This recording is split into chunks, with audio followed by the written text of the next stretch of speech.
Eu sou o Viana Escultor. Esse daqui é o terceiro vídeo, então, que eu estou mostrando uma sequência de como fazer uma fundição artística em cera perdida. Então,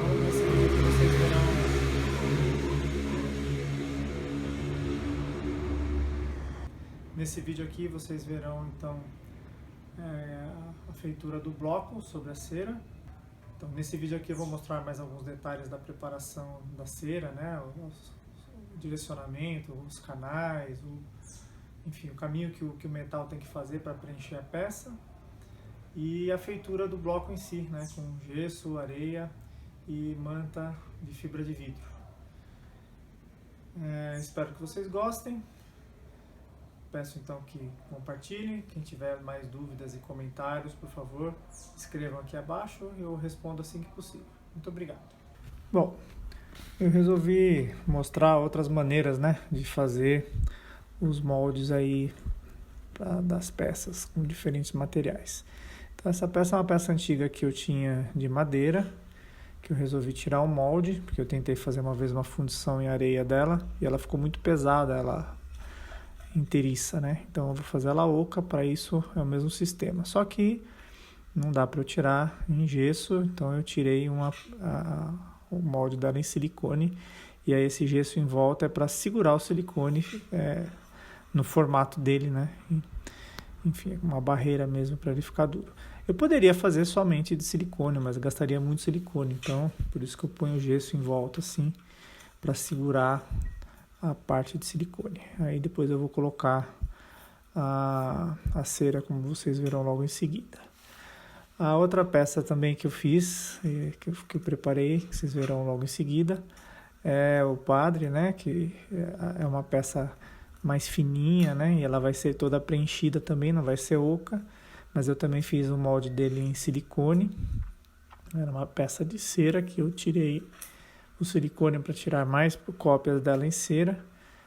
Aí vocês verão logo em seguida aí como é que eu fiz, como é que eu preparei. Bom, a cera que eu vou usar agora é a mesma que eu usei para fazer os GCMs, tá? Na verdade a gente chama de cera, mas é a parafina, né? Que não deixa de ser um tipo de cera também, uma cera à base de petróleo, né? E a gente coloca um pouco de tinta, de anilina ou algum corante, né, para ela ficar com alguma cor para você enxergar melhor. Poderia usar ela branca mesmo, né? Eu até pensei em usar para fazer o padre uma cera mais fininha para não perder os detalhes, né? Porque as ceras existem ceras bem melhores, né, para detalhes bem pequenos que você queira ter. Principalmente quando você tira em silicone, assim, né? Dá para você realmente ter um detalhe mínimo, assim, né? Até uma impressão digital de uma peça que você fez, assim, de repente até sai essa impressão digital se você usar uma boa cera.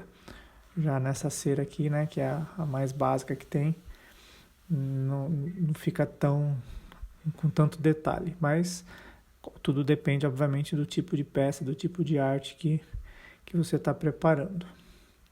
Bom, eu acabei não gravando, mas essa peça, como eu vou fazer oca, eu acabei depois tirando cera, deixando secar para formar uma parede, tirei, então ela vai ser uma peça oca também, tá?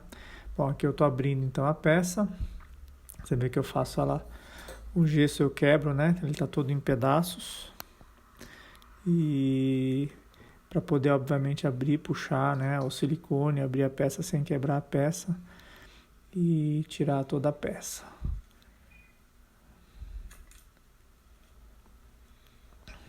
Aí eu estou tirando com cuidado, inclusive para não perder o gesso, porque às vezes já aconteceu, né? Na hora de abrir assim, às vezes a gente acaba quebrando em mais pedaços e fica difícil de prender.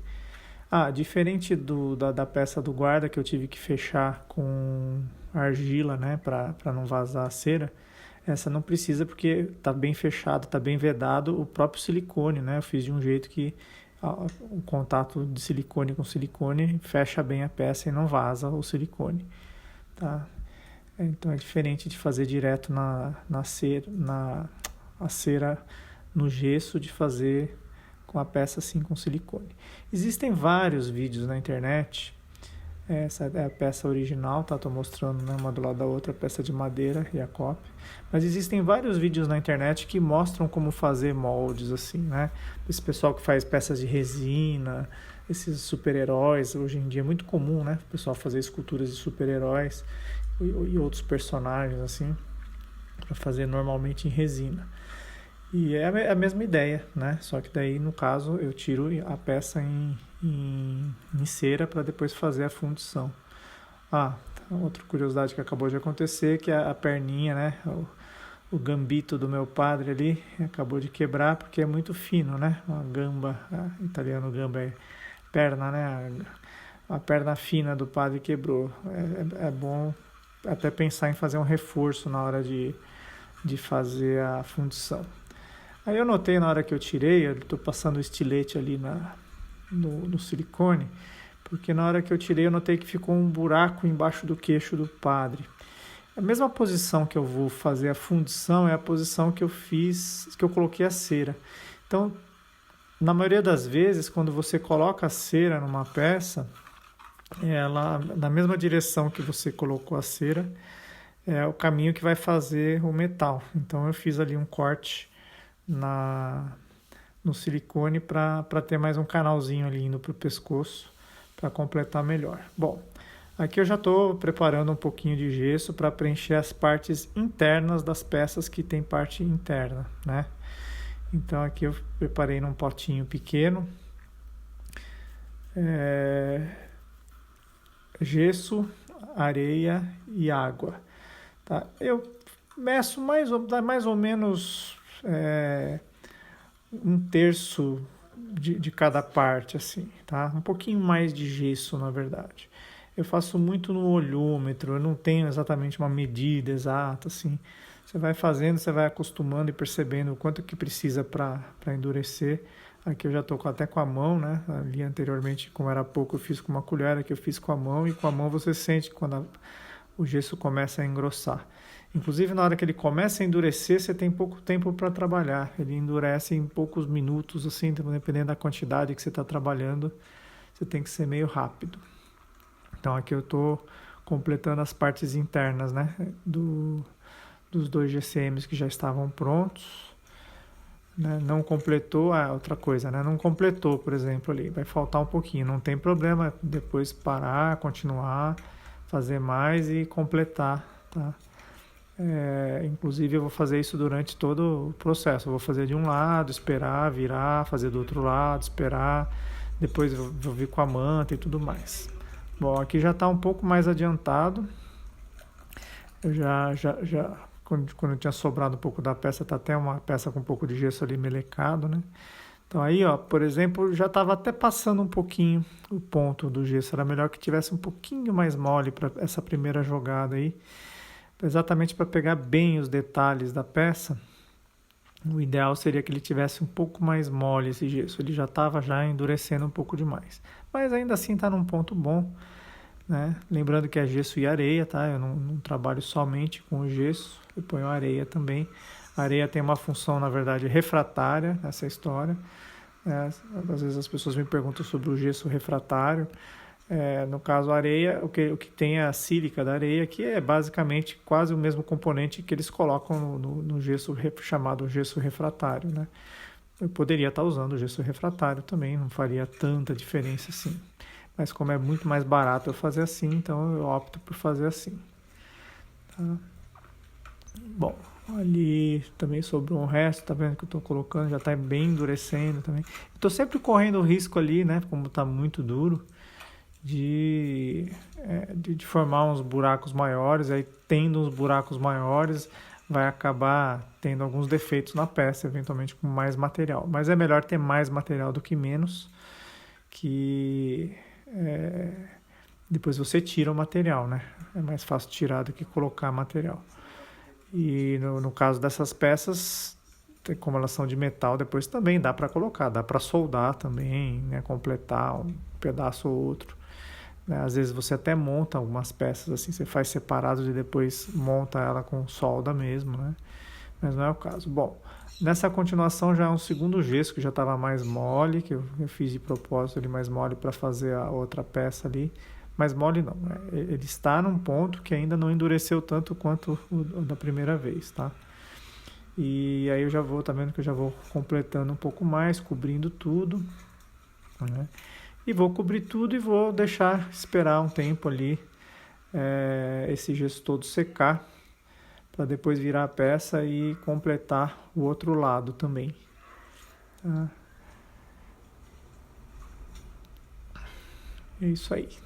Então eu vou massageando com a mão mesmo. Até poderia já ter colocado ali naquela lateral, acabei não colocando, mas não faz muita diferença porque como eu vou virar, depois eu completo. O importante é realmente formar, né, essa primeira casca em volta da peça. Bom, eu quis mostrar aqui que eu estou usando um balde normal e aí cada vez que eu fazia o gesso eu ia lá e lavava o gesso, né? Então para não perder o balde, porque seca, né, o gesso no balde e aí depois dá um trabalhão para tirar.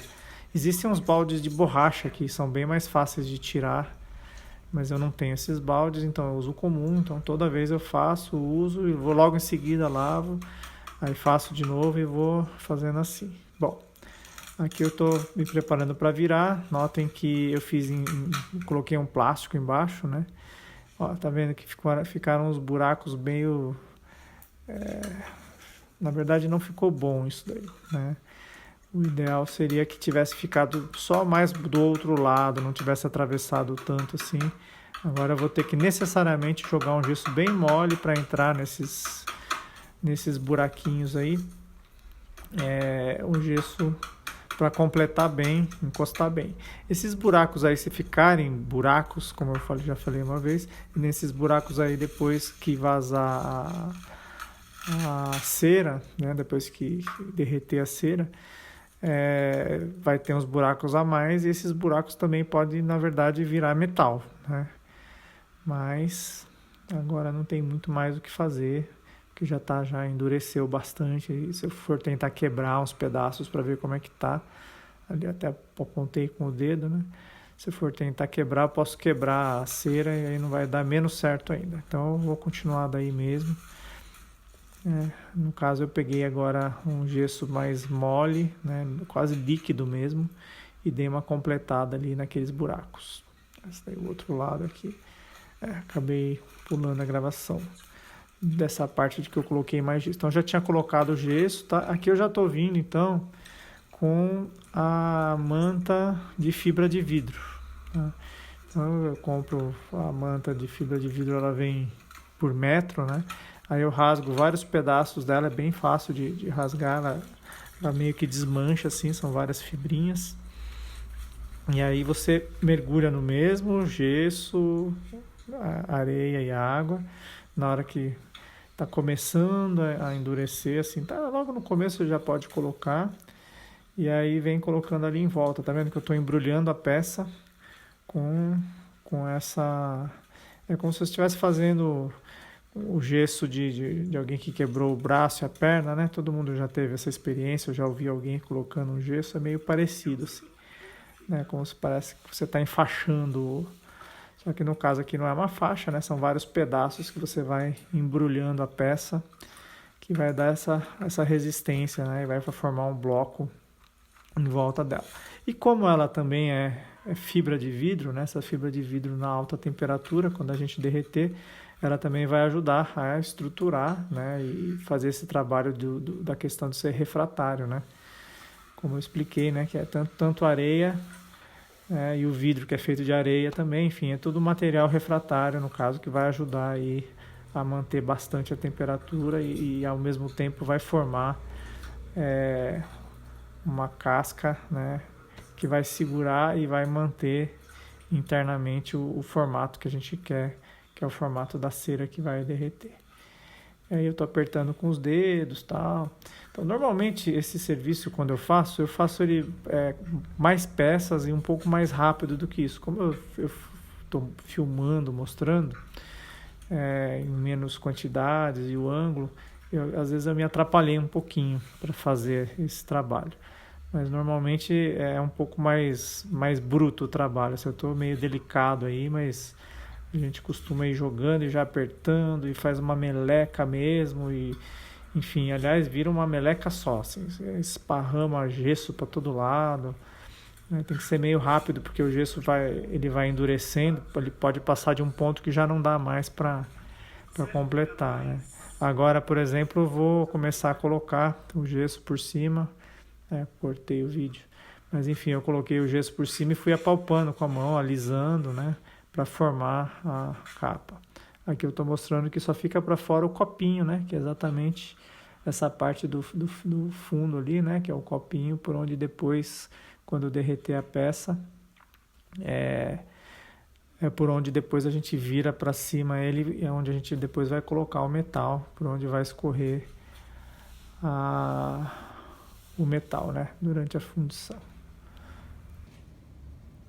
Bom, então terminei mais uma fase aqui. Agora a próxima fase é colocar para assar e derreter a cera, por isso que se chama cera perdida, e para depois a gente levar para a fundição esses blocos. Eu vou no próximo vídeo então mostrar como que eu derreto aqui no forno improvisado a gás, um maçarico. No meu ateliê eu tenho um forno maior que eu faço a lenha, então a lenha eu tenho a certeza de atingir uma temperatura bem alta. E aqui eu vou ter que fazer obviamente um forno menor para que eu consiga atingir a temperatura adequada. E vamos ver o que vai acontecer. Mas eu acredito que vai dar certo, sim.